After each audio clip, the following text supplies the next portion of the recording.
Hello বন্ধুরা, নিকিতাস kitchen and blog চ্যানেলে আপনাদেরকে স্বাগতম। বাবার বাড়িতে আছি, খাবো দুপুরের খাবার, সেটা শেয়ার করলাম। একবারে সব রেসিপি শেয়ার করতে পারি না, এখানে এসে শুধু গল্পই করি, ঘুরে বেড়াই আর খাওয়া দাওয়া। এই জন্য খেতে বসেই রেসিপিগুলো শেয়ার করে দিলাম। প্রথমেই আছে শাকভাজি, মিশালি শাকভাজি, তারপরে গিমা শাকভাজি, শুকনো মরিচ। আমি একটু শুকনো মরিচ দিলে গিমা শাকভাজি দিয়ে ভাতটা খাবো। খেতে খুব মজা ছিল। আর সবগুলোই মায়ের হাতের রান্না, অবশ্যই মজা হতেই হবে। সবাই সবার মায়ের হাতের রান্না অনেক পছন্দ করে, আমিও ব্যতিক্রম না, আমিও পছন্দ করি। সঙ্গে আছে বড় একটা মাছের তরকারি, আরও অনেক কিছু আছে যেগুলো আমি নিতে পারিনি। এত খাবার একসাথে খাওয়াও সম্ভব নয়। এই যে অনেক বড় একটা মাছের তরকারি আছে, তারপরে আছে শসা আলু দিয়ে তরকারি, এটাও খেতে অনেক মজা ছিল। আপনারা কে কী দুপুরে খেয়েছেন অবশ্যই কমেন্টে জানাবেন, আপনাদের দুপুরের খাওয়া হলো কিনা সেটাও জানাবেন।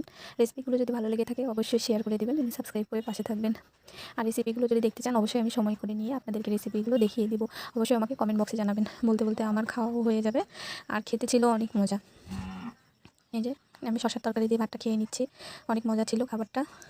তারপরে আমি মাছ দিয়ে খাবো, আরও অনেক কিছু ছিল। বড়া ছিল, আলু সানা ছিল, ডাঁটা আলু বেগুন দিয়ে তরকারি ছিল, ছোটো মাছের চচ্চড়ি ছিল। আসলে আমি ওগুলো খেতে পারিনি, ওই জন্য পাতে নিতেও পারিনি আর দেখাতেও পারিনি। এত কিছু কি খাওয়া যায় আপনারাই বলেন। আমি এটা দিয়ে পেট ভরে ভাত খেয়ে নিয়েছি। এই যে বলতে বলতে খাওয়া শেষ।